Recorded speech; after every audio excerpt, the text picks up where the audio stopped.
que tu seras, ma sœur, une maman, que tu vas comprendre la valeur de ta mère et de ton père.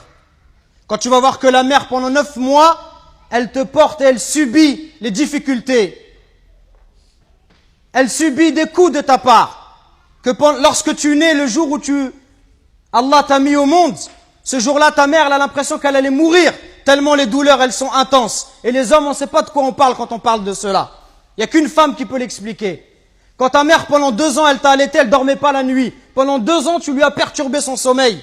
Quand tes parents, à 4 heures du matin, ils sont levés pour aller travailler, pour t'acheter des vêtements. Quand lorsque tu es malade, ta mère, elle ne trouve pas le sommeil. Même quand tu as 30 ou 40 ans, si tu rentres à 1 heure du matin, ta mère, elle t'attend encore pour demander de tes nouvelles ou pour te préparer à manger. Qui va se comporter avec toi si ce n'est pas ta mère et ton père? Qui va se comporter comme ça avec toi? Et nous, on est gentils avec nos copains.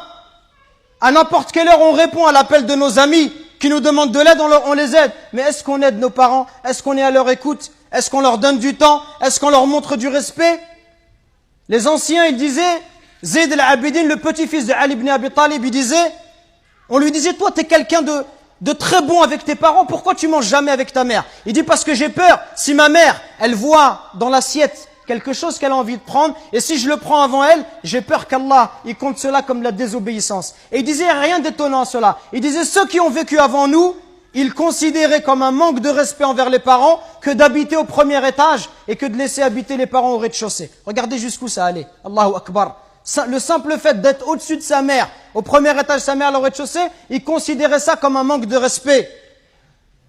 Et d'autres chez les Sahaba, ils disaient, quand il y avait un scorpion qui est rentré dans un trou, il a mis sa main et il s'est fait piquer. On lui dit, pourquoi tu mets ta main alors qu'il y a un scorpion? Il dit, parce que j'ai peur que ce scorpion il sorte et qu'il ne pique ma mère. Regardez le respect. Et regardez aujourd'hui l'attitude des enfants envers les parents. Regardez ne serait-ce que le regard, les yeux.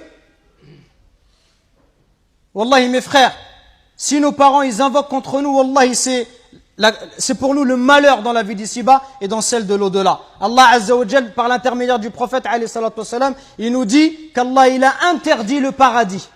Interdit le paradis à celui qui désobéit à ses parents. Donc attention mes frères, à ne pas causer du tort à nos parents, à ne pas leur manquer de respect, mais soyons plutôt à leur écoute, soyons plutôt bons, miséricordieux pour eux. Et ceux qui doivent le plus profiter de notre générosité, de notre douceur, notre bonté, notre bon comportement, les premiers à profiter de cela, ça doit être nos parents.